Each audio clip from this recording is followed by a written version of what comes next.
Here's Dr. John Toussaint, CEO of Theta Care Center for Healthcare Value, to explain what all the excitement is about.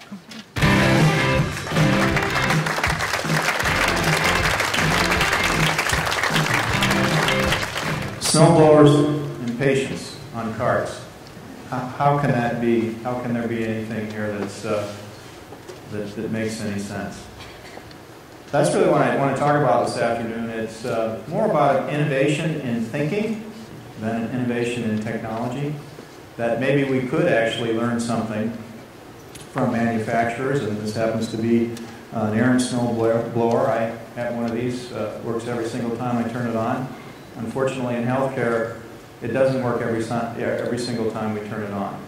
So we started out with the concept that maybe we actually could go to the Aaron snowblower company and find out what they were doing to make basically a perfect piece of equipment. And what that's led to is actually this year we'll have 2,500 hotel nights filled up in the Fox cities, over 1,500 flights to the Fox cities, over 3,000 meals served. And what's happened is that the Fox cities has really become the beacon of the world for healthcare visitors.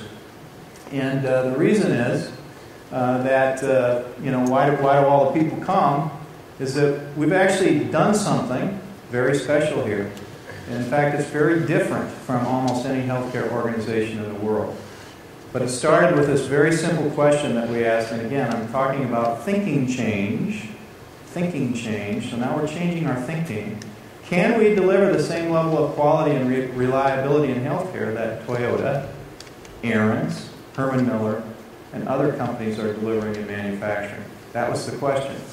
Because the reality is we are not reliable in healthcare in this country. Many of you have had experiences, either yourselves or your families, knowing that we aren't reliable in healthcare. So what we went back to do is to try to change our thinking, and change our thinking using some of the principles that have made these companies great. So guess what? At Theta Care today, we have every single step of the process of your inpatient care stay mapped out. This is actually what we call a value stream map. Every one of those stickies indicates a step in the process of your care. We actually know how each step performs from the standpoint of defects, cost, and quality. And we're able to use this map, just like they used the maps at Aaron's to build a perfect snowblower, to actually start to create perfect patient care. Our goal, 0 defects. And using that type of thinking, again, this is a thinking change from, how do you actually build a perfect snowblower to how do you take care of a perfect patient with sunglasses on. And one of the things that we've actually codified now as to how to do this. This was an article that I published in the Mayo Clinic Proceedings, which is a well-respected medical journal. And what we found is there are basically 6 things. There are 6 principles that we need to apply from manufacturing, and then added caring and compassion from a patient perspective. We need to create value for our patients. Value is defined as quality over cost. We need to create a unity of purpose within the entire organization. Theta Care is a complex organization, 49 different sites, 6,400 different employees scattered across a 100-mile radius. We need to create that unity of purpose with our team members. We need to pursue perfection using continuous improvement, or plan, do, study, act cycles, and then make it visual to everyone. In many of our hospitals and clinics today, you can go in there and see visual management. How are we actually performing on the quality of care that's being delivered to you in those clinics and hospitals? Standard work is kind of a dirty word in our industry, but what it means is, do we have standards for how we deliver care? I've been to 121 hospitals in 12 countries in the last 8 years. And what I find lacking most of all is actual standards that physicians and nurses are following and are using to deliver reliable patient care. And then the ultimate issue is, how do we create a respectful culture that allows our people, our staff who really know the answers to questions, know the answers to the problem, to have the opportunity to solve those problems. We make this very simple. This is, in many healthcare organizations we have hundreds of things that we measure. Theta Care, there's just a few. And guess what? In the center of this visual for what the important measures are is the patient Lori. And Lori is, the picture of Lori actually reminds us every day why we go to work, to actually improve care for the patient Lori. So what does it mean to actually build this culture of continuous improvement, this culture of respect?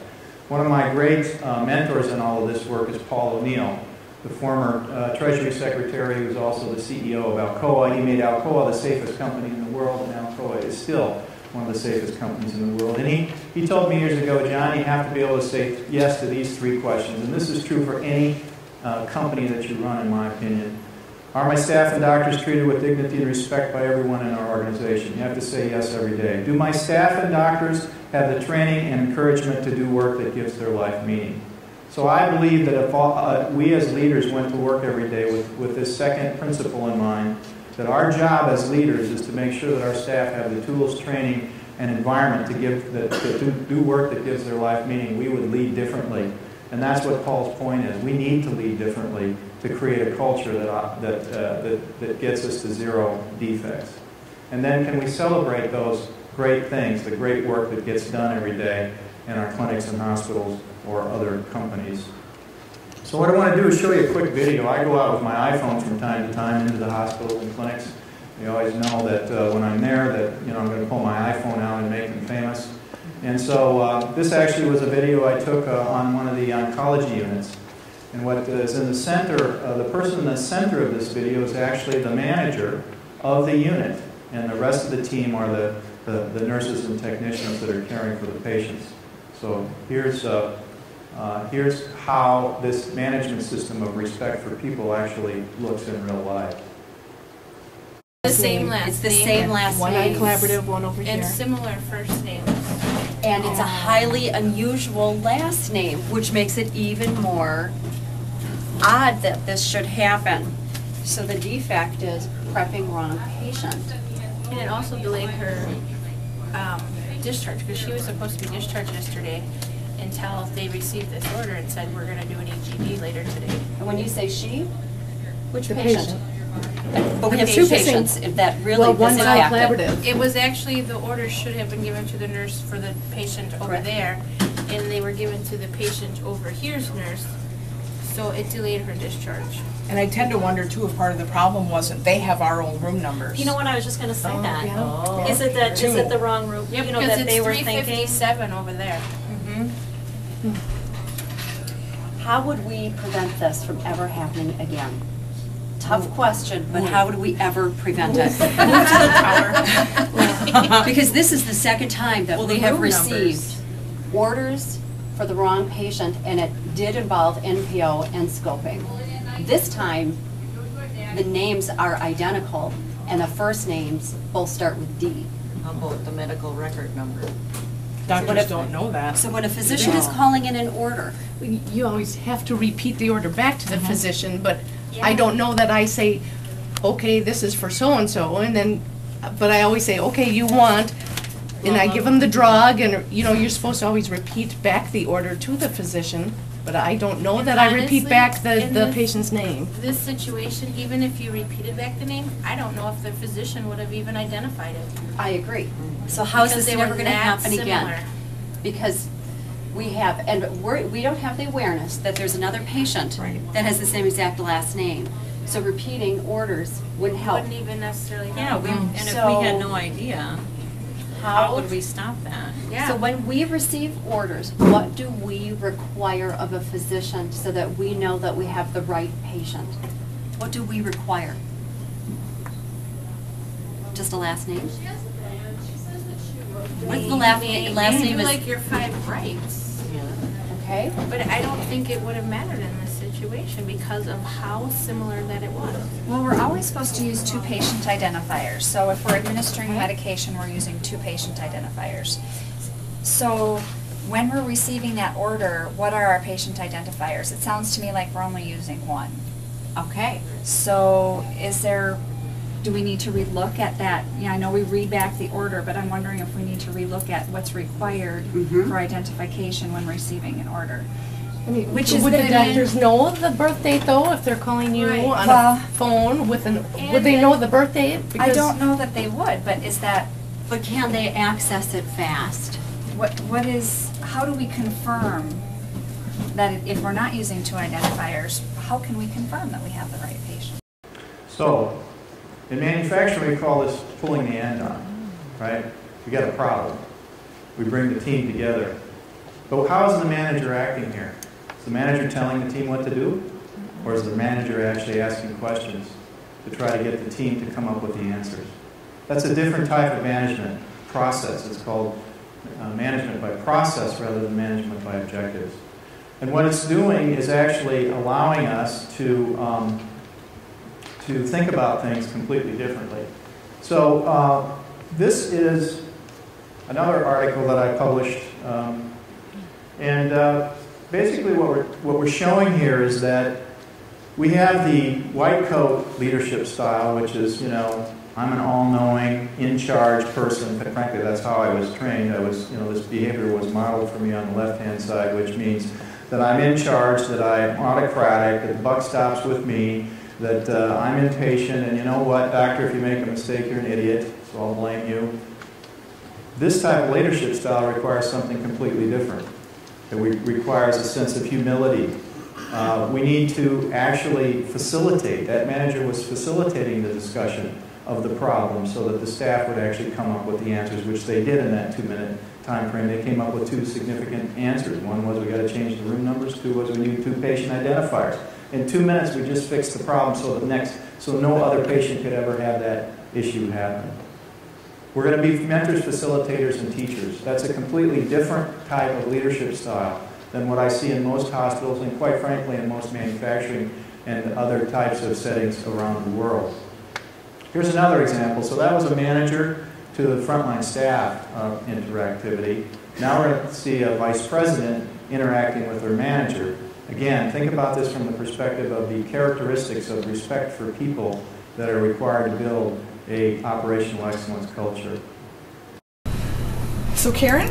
Yes, Our first question is, how are our patients doing today in terms of risks? Do we have families or patients at risk? I got a red dot. I'm so excited. All right. We have a patient safety issue that showed up today. Okay. Anne brought it to my attention.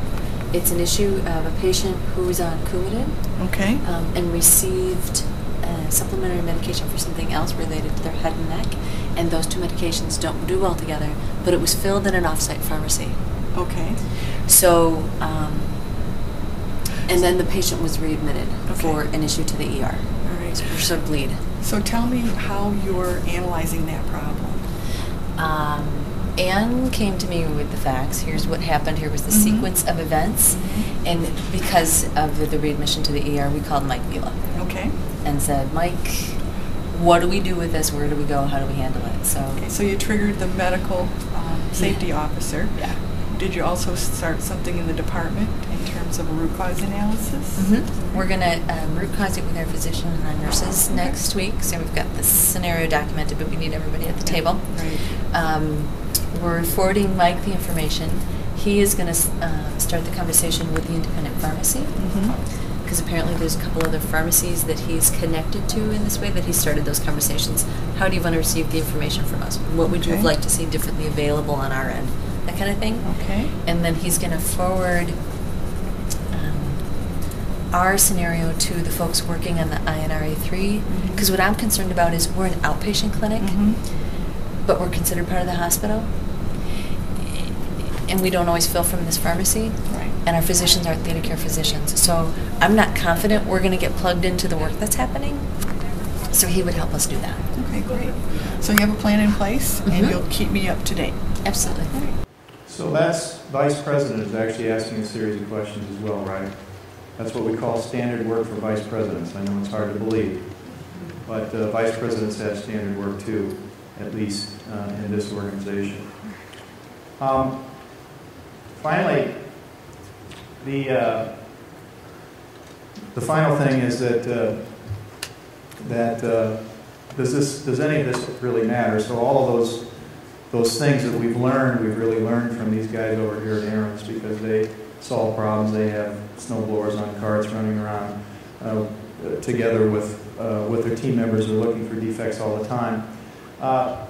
Go to the February issue of Consumer Reports, and you'll find that it rated all of Wisconsin physicians in the state. And guess who comes out number one in quality and cost? It's Theta Care physicians. And the reason is that we really have been focusing on identifying problems, solving them at the front line, and creating a lower cost, higher quality experience for our patients. So again, a thinking change between, can we steal ideas that have come from manufacturing from the last 60 years, add caring and compassion, and apply them in a way to create a high reliable organization. I think we've been able to prove that at Theta Care, which is why we'll have all of these hundreds of people here visiting this year, as well as many dignitaries. Thank you very much.